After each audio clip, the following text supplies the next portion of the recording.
Hello everyone and welcome to another video. Every now and then one of the rides in your park will have some sort of issue and break down. This makes it not be operational until it gets fixed, and it can sometimes have a little bit of a disastrous effect, such as a big deadly crash that is really not great for your park rating.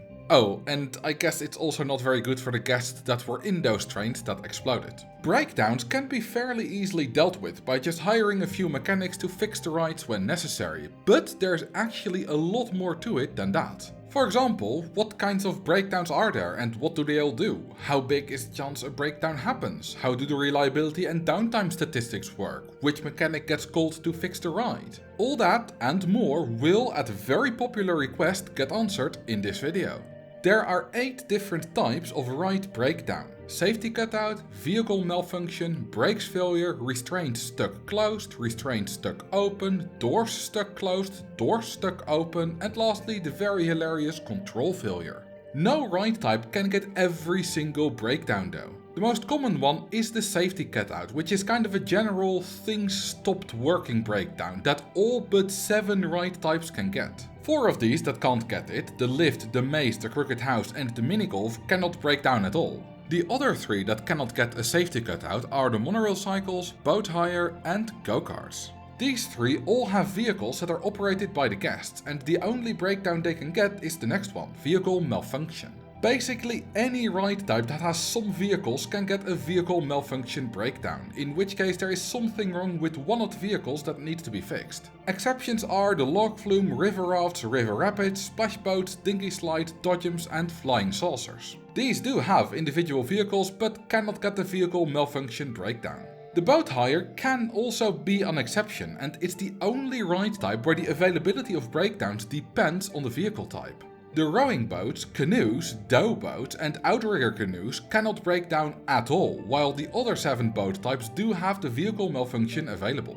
Up next is the very infamous causer of crashes, the brakes failure. As the name suggests, this causes all brakes on the ride to stop working, which can be a tad dangerous. We'll get into the exact specifics of how this works later, but for now it's important to know that almost all unpowered rides with vehicles can get a brakes failure. All the classics like the wooden coaster, junior coaster, twister coaster, etc. can all get it. But there are also some less obvious ones like the log flumes, splash boats and river rapids. Powered rides like the monorail, the mine ride, the car ride and so on cannot get the brakes failure. There are a few odd exceptions. The air-powered coaster, inverted impulse coaster, hardline twister coaster and reverse freefall coaster cannot get it either, despite looking like they should be able to. For the first 2 it doesn't really make a difference, as you can only run 1 train of them at a time, so it would not be able to crash due to it anyway. A brakes failure on the reverse freefall coaster would be very unfair, as you would not be able to prevent a crash in any way, since you cannot build a hill behind the station. But I don't know why the hardline coaster doesn't have it available. It feels like it should get it, but it just doesn't. I guess this is the one time that Chris Sawyer decided to not screw it over. The restraints closed, restraints open, doors closed and doors open breakdowns are all incredibly similar. They do exactly what they say they do, and the only difference between them is whether the vehicle has restraints or doors. In almost every situation it's restraints, with only the monorail and suspended monorail having the doors stuck open or closed breakdowns available instead. Most ride types that you would expect to be able to get the restraints breakdowns can get them, but there are a few exceptions. The spiral coaster, wooden wild mouse and bobsled are among them. Again, I don't know why they cannot get it, but well, they can't. The most common combination of available breakdowns is all the ones we have discussed so far. 26 different ride types, all of which are roller coasters, can get the safety cutout, vehicle malfunction, brakes failure, restraints stuck closed and restraints stuck open breakdown. All the other ride types are missing at least one of these, and almost all flat rides and a few others only have the first one, the safety cutout, available. That is, with one exception. The merry-go-round has a special breakdown type all for itself, the control failure. When this happens, it will start rotating quicker and quicker and the music will speed up as well. Eventually, the whole thing will start vibrating, and if you don't act quickly enough, it will explode. No, that's a myth. Apart from being very funny, this breakdown does nothing special. It doesn't even make the guests more nauseous or something. Although, if you put a bunch of them together, it will make your ears bleed. For pretty much its entire existence, there was a bug in OpenRCT2 that allowed the splash bows, log flume and the river rapids to also get the control failure. It wouldn't make the vehicle speed up or anything, but the music would still go haywire. This is a bug though, and it's different in vanilla, and while doing the research for this video, I fixed this bug by replacing it with the correct brakes failure instead. Okay, so now we have this overview of which ride types can get which breakdowns. Now it's time to go deeper into what the exact effects of these breakdowns are, like we just did for the control failure. After that, we will look at what the chances are for a breakdown to happen and how it's determined which breakdown the ride should get. First up is again the safety cutout. When a ride gets this breakdown, the chain lift on roller coasters and water rides and the power on rides like the merry-go-round and monorail immediately stop working. The ride won't immediately formally break down though. That will happen anywhere between 0 and 12.8 seconds after the safety cutout is selected and stuff stops working, as the check for whether a breakdown is pending and thus the ride should break down is only done once every 12.8 seconds. On roller coasters and water rides it's only the chain lift that stops working. Things like boosters and brakes will continue to function as normal. This can still lead to a ride crash though, like in the following situation. Here the safety cutout happens while both trains are on the track, and when the first train reaches the chain lift to get back up to the station, it gets stuck. The second train now cannot reach the chain lift, it bumps into the first train and rolls back. Then the ride gets fixed, allowing the first train to continue on while the second train stays stuck. When the first train reaches this point again, it's now too late and a crash is imminent. These kinds of crashes are relatively uncommon, because you do need some kind of chain lift after a whole bunch of other track for this to happen, which is not a common design, but it's still something to watch out for. One exception is the Hardline coaster, where you very frequently have a second chain lift halfway through, which is why the Hardline coaster is probably the ride type that crashes due to a safety cutout the most frequently. In fact, when one of these crashes, it's pretty much always due to a safety cutout, since it cannot get a brakes failure. Powered rides like the monorail, car ride and mine ride immediately stop dead when a safety cutout occurs, no matter how fast they were going. Most flat rides that move about also stop, which in some situations, like with the Enterprise, seems really uncomfortable to me, but maybe I'm just weird. Even rides that don't visibly move around, like the 3D cinema and circus, will become stuck and lock the guests inside during a safety cutout. There are only a few exceptions to this. The magic carpet, pirate ship and inverted swinging ship keep going during a safety cutout and even let the guests off at the end. The rotor drop and launch freefall also keep going, unlike the observation tower. Every breakdown has a different animation for the mechanics when they fix it. When they fix a safety cutout on a flat ride, they will stay in front of the exit, look at the clipboard for a bit, talk on their walkie-talkie, and now the ride is magically fixed. If the ride has a station, then they will first walk to the front and look at the clipboard, then walk to the back and crank their ratchet the best they can, and finally walk back to the exit, talk on the radio for a bit, and leave a proud man as the ride is in working condition once more. The second breakdown we'll take a closer look at is the vehicle malfunction.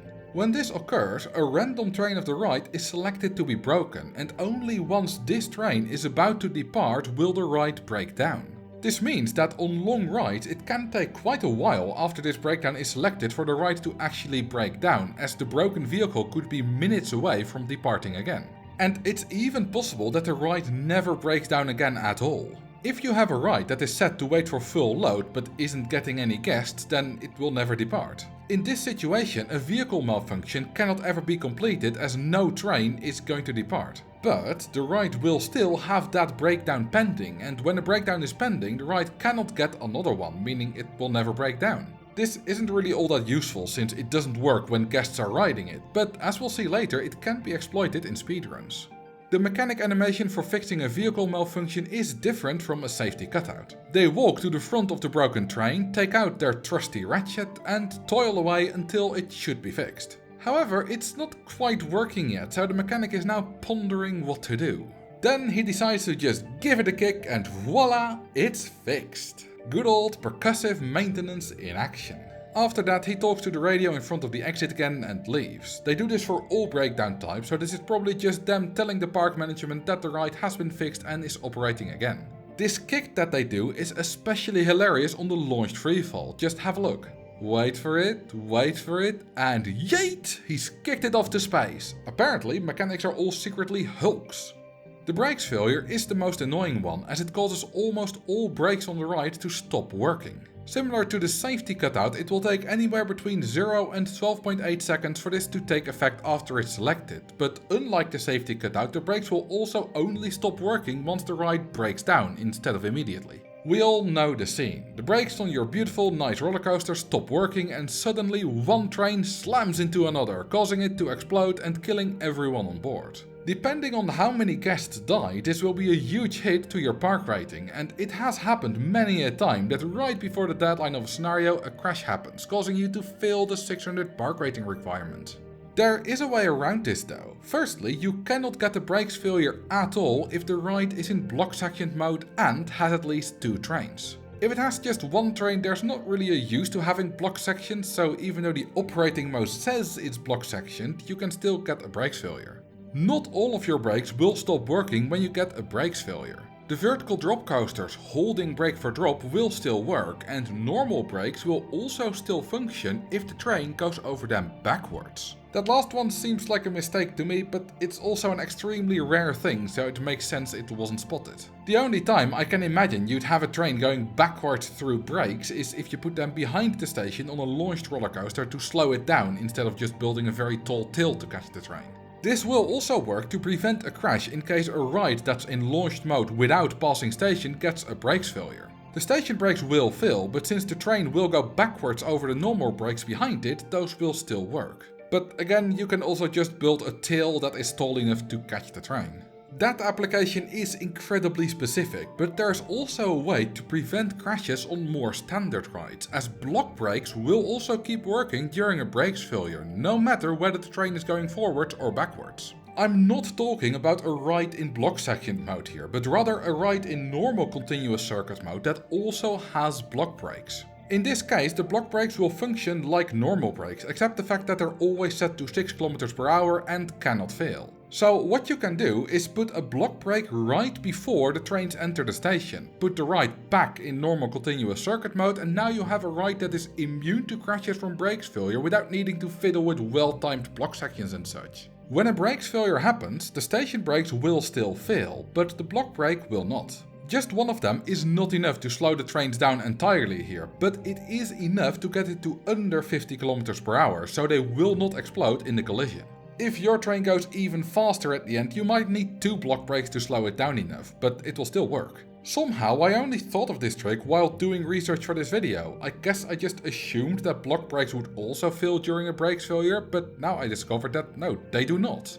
To fix a ride with a brakes failure, the mechanic will walk to the back of the station and take out not his ratchet, but rather the hammer of justice, and hammer away while precariously leaning over the track. It appears mechanics have no self-preservation skills whatsoever, as there's still a train going around at full speed. But luckily the mechanics are not only hulks, but also have the ability to phase through rollercoaster trains to prevent their total annihilation when fixing the brakes.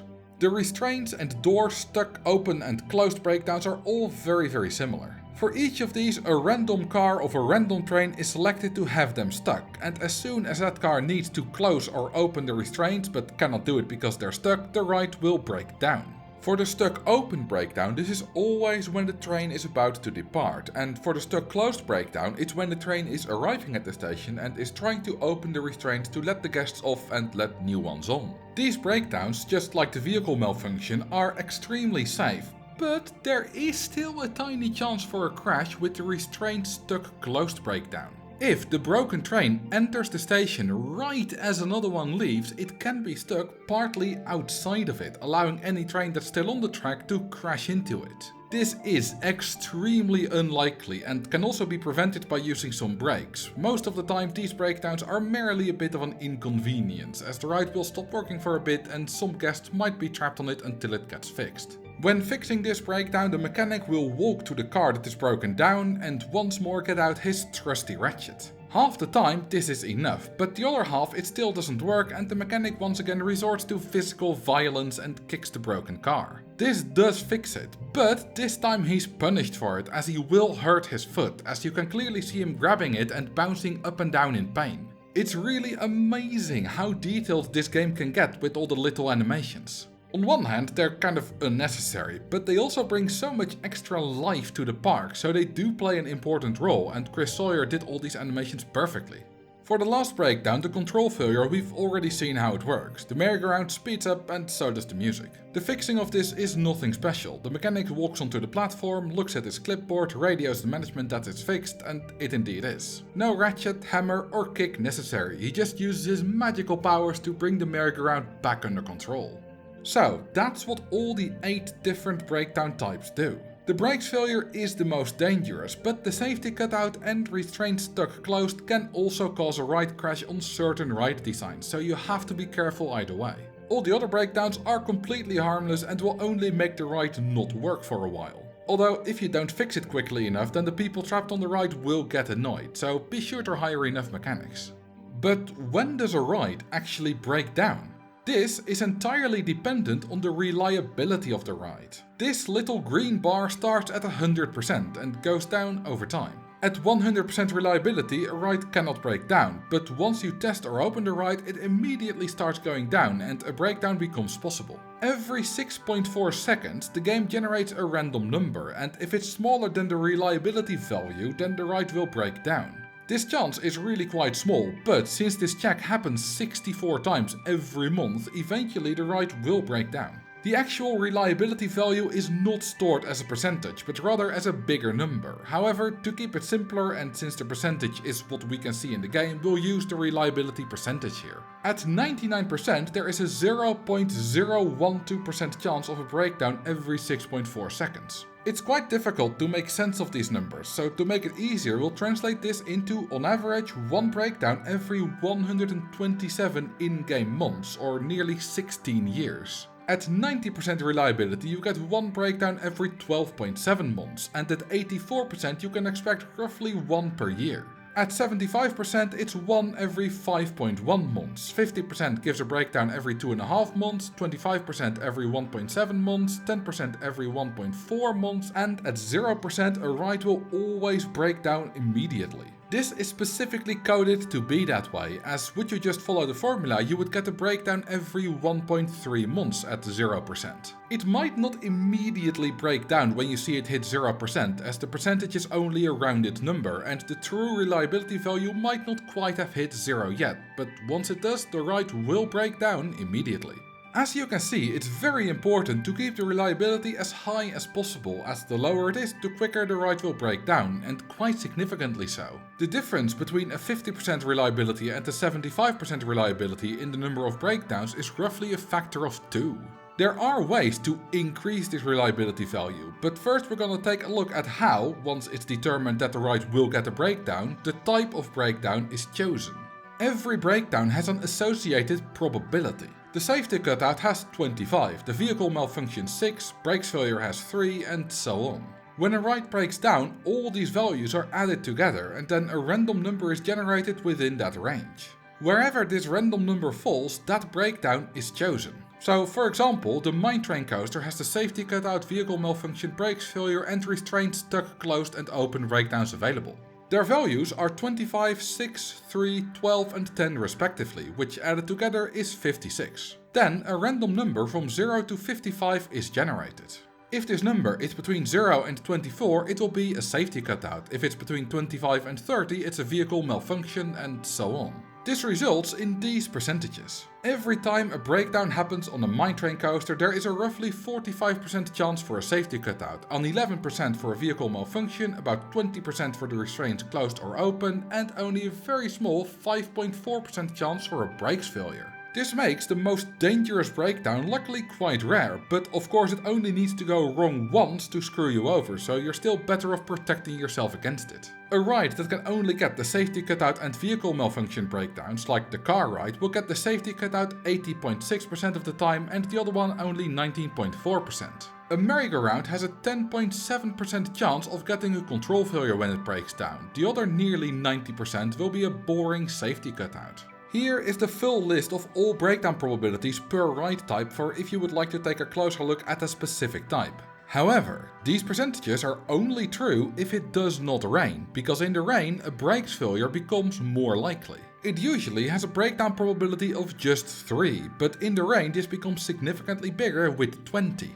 In the dry, most roller coasters only had a 5.4% chance of a brakes failure, but in the rain this is now more than 5 times as high with a 27.4% chance. On a ride that cannot get a failure from the restraints, like the bobsleigh coaster, this is now even a 40% chance for a breakdown to be a brakes failure. To be clear, the chance that a breakdown occurs is still the same, but when it happens, the chance that it turns out to be a brakes failure is much higher in the rain. For my video about the weather, I ran a test with 100 micro corkscrew coasters that have a high likelihood of crashing if a brakes failure happens. After 10 years in dry weather, 25 of them had crashed, while in wet weather a massive 84 of them had crashed during those 10 years.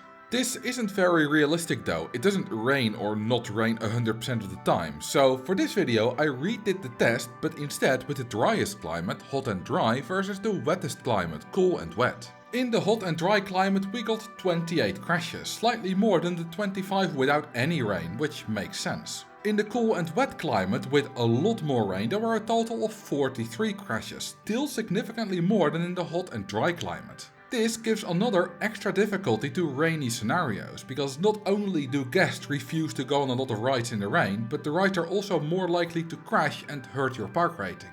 That's still not all there is to the probability of the brakes failure. If the ride is block sectioned, then a brakes failure cannot happen, but this isn't checked for until after the breakdown reason is chosen. So in this case, it first will be determined that the ride will have a breakdown, then the brakes failure is chosen, and then the game is like, oh, you're in block section mode? Well, never mind then, cancel the breakdown orders. That does mean that these rides are slightly less likely to break down, and significantly less likely if it rains. I took 2 bobsled coasters, one block sectioned and one not, and ran them for 100 years in the cool and wet climate. The normal one got 368 breakdowns and the block sectioned one 15% less with just 311. It's not all that significant as this is the most extreme version and you can't do anything about it, but it's still a fun trivia fact about how the game works.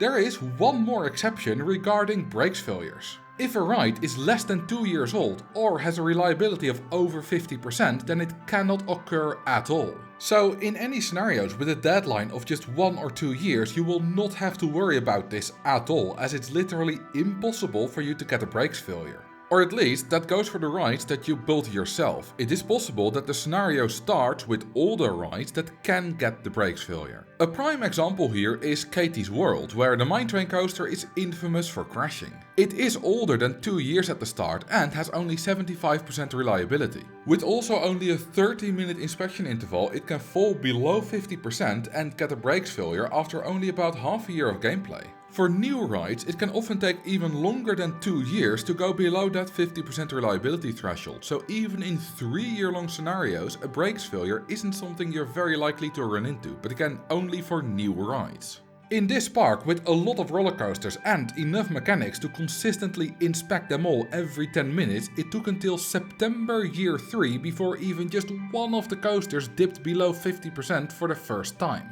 Speaking of reliability again, let's now see how this thing works. It's clear that it goes down over time, but how fast it does that depends on a number of variables. Firstly, every ride has a so-called unreliability value. This determines how quickly the reliability of the ride will be going down. Most rides have a value of between 12 and 19, with a few rides having a lower or higher value. At the very low end we have some low maintenance rides like the Space Rings and Spiral Slide, and at the very high end we see some thrill rides, launched coaster types, and for some reason the Flying Saucers with 32, the highest value of all. But what does this number mean? Well, every time the breakdown check happens, so every 6.4 seconds, this unreliability value is subtracted from the reliability value, which starts at about 25,600. Again, you don't have to worry about these exact numbers, as we'll turn it into percentages. A ride with an unreliability value of 16, such as the Hypercoaster, will lose 4% of reliability per month, or 32% in the first year. After that, it starts going down quicker, as in the second year this unreliability value is first multiplied by 1.125, making it lose 4.5% per month. After 2 years, this multiplier becomes 1.25, after 4 years 1.5, after 7 years 2, and after 8 years it loses reliability at triple the speed of the first year, losing 12% every single month. This makes older rides significantly more likely to break down, not just because there has been more time for the reliability to go down, but also because it goes down a lot faster now. The difference between the ride with the lowest unreliability value and the highest is quite large. The monorail cycles has a value of just 4 and the highest base value is 32 from the aforementioned flying saucers. In the first year the monorail cycles will lose just 8%, while the flying saucers will lose a massive 64%. Most rides are in the middle and will lose between 24 and 38% in the first year. It is possible for rides to lose reliability even slower than the monorail cycles. This unreliability value only gets set once the ride is tested, and before that it has a placeholder value of just 1, meaning it will lose just 2% of reliability in the entire first year. Compare this to an 8-year-old flying saucers and the difference is completely ridiculous. After just half a year the flying saucers is already down to 4%, at which point the untested car ride finally goes down from 100 to 99%. You can abuse this in speedruns. For example, in my Fungus Woods run I built the Old Timers car ride so that I have a quick queue line to trap the guests in. It would take extra time to hire a mechanic, but I don't need to do that since by making it wait for full load it never departs and thus never gets tested. The full speedrun takes less than 1.5 years, at which point the car ride still has over 97% reliability, making the chance for a breakdown extremely small. Until making this video I actually thought that what made the chance for a breakdown small is that it will often get the vehicle malfunction one that, since it never departs, cannot activate, making it immune to other breakdowns. But I now learned that the chance for a vehicle malfunction on a car ride is only 19%, so while this did sometimes help, the biggest reason I very rarely got screwed by a breakdown is that untested rides lose reliability extremely slowly. There are also a couple of ways that rides can lose reliability a bit quicker, as the unreliability values we have talked about so far are just the base values. A compact inverted coaster that uses the reverse incline operating mode will get an extra 10 unreliability, increasing it from 21 to 31. Similarly, a looping coaster in launched mode gets an extra 5, turning the base of 15 into 20.